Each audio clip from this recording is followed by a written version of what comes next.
आगे बढ़ते हुए बात करते हैं अगली खबर की। राज्यसभा की 56 सीटों पर चुनाव 41 कैंडिडेट्स निर्विरोध जीते हैं। जो जानकारी मिल रही है उसके अनुसार आज 3 राज्यों की 15 सीटों पर चुनाव होने हैं, जिसमें उत्तर प्रदेश, कर्नाटक और हिमाचल प्रदेश शामिल है। तो इन 3 राज्यों में चुनाव होने हैं, उत्तर प्रदेश, कर्नाटक और हिमाचल प्रदेश में चुनाव। और इस बीच बड़ी जानकारी साझा करें, राज्यसभा की ये 56 सीटों और उन पर चुनाव, 15 सीटों पर राज्यसभा में चुनाव। 41 कैंडिडेट्स पहले ही निर्विरोध जीत चुके हैं और आज चुनावों से संबंधित तमाम तैयारियां कर ली गई हैं। 3 राज्यों में चुनाव है राज्यसभा से। और इस बीच उत्तर प्रदेश, कर्नाटका और यूपी में राज्यसभा चुनावों का गणित अगर समझे तो विधायकों की कुल संख्या क्या है, खाली सीटें 4 हैं। और इसी के साथ साथ में ग्राफिक्स के जरिए आपको जानकारी दे रहे हैं कि विधायकों को वोटिंग की अनुमति नहीं है, उनमें 1।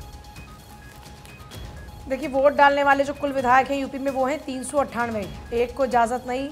तो ऐसे में ये उत्तर प्रदेश का गणित आप समझ रहे हैं। विधायकों की कुल संख्या उत्तर प्रदेश में है 403। राज्यसभा के गणित के हिसाब से जो भी खाली सीट हैं वो 4 हैं।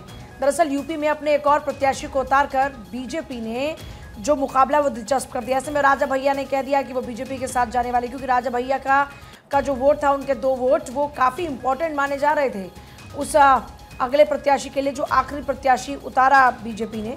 देखिए, यूपी में राज्यसभा चुनाव में वोटिंग से पहले लगभग ये तय हो गया कि मंगलवार को क्रॉस वोटिंग होगी। इस वजह से क्रॉस वोटिंग करने वाले विधायकों के बारे में तमाम सवाल भी उठ रहे हैं कि आखिरकार कौन से विधायक हो सकते हैं। यूपी में राज्यसभा चुनाव के लिए वोटिंग से पहले ही सियासी पारा हाई है।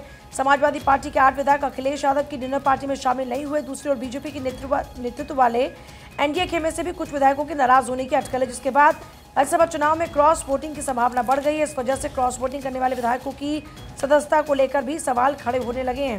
दरअसल सवाल ये भी उठ रहे हैं कि क्या कोई विधायक दूसरी पार्टी के प्रत्याशी को वोट कर सकता है। राजनीतिक जानकार ये कहते हैं कि वोटर्स अपनी इच्छा के अनुसार किसी भी पार्टी को वोट करने के लिए स्वतंत्र हैं। अगर विधायक अपनी पार्टी की जगह पर किसी दूसरे पार्टी के उम्मीदवार को वोट करता है तो इसे क्रॉस वोटिंग ही कहा जाता है। अब अगर ऐसा होता है तो क्या क्रॉस वोटिंग करने वाले की जो सदस्यता है वो चली जाएगी? नियम के अनुसार किसी भी विधायक की सदस्यता स्वतः समाप्त नहीं होगी। पार्टी अपने विधायक हैं उन पर एक्शन ले सकती है। तो उत्तर प्रदेश के अंदर अब जो उम्मीदवार हैं समाजवादी पार्टी के, उनमें आलोक रंजन का नाम है। इसके अलावा अगर और बात करें तो जया बच्चन का नाम है। जया बच्चन को लेकर आपने देखा कि पटेल फैमिली जो कि साथ है अखिलेश यादव के, उन्होंने नाराज़गी जाहिर की कि अगर इनको आप टिकट दे रहे तो हम साथ नहीं होंगे। तो वहाँ से एक जो वोट्स है वो कम हो गए। एक सीट पर जीत के लिए 37 वोट चाहिए होते हैं। एसपी को 3 सीट के लिए चाहिए 111 वोट और इंडिया के कुल विधायक हैं 109। तो यहाँ पर जो वोट्स की कमी पड़ रही है वो पूरा करना है। 8 सीट के लिए 296 वोट चाहिए। ये जो 8वां प्रत्याशी बीजेपी ने उतारा, इसी से मुकाबला दिलचस्प हो गया।